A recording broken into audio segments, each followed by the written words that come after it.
धक्का मार दे भाई, बोलो धक्का मार दे। अबे कमल जाता तो मैं हेलमेट पकड़ के तेरे में बस है ना उधर उधर चला तू उधर चलो हां चलो चलो आप भी चलो कोई बात नहीं भाई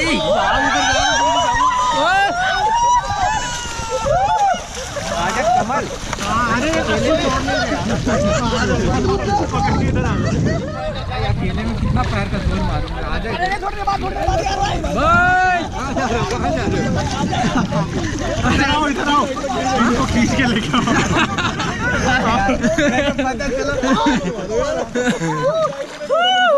अपने हम तो चिढ़ रहे हैं इतना भी नहीं है पर ज्यादा ही चिढ़ रहे हैं नहीं भाई चल जाएगी कमल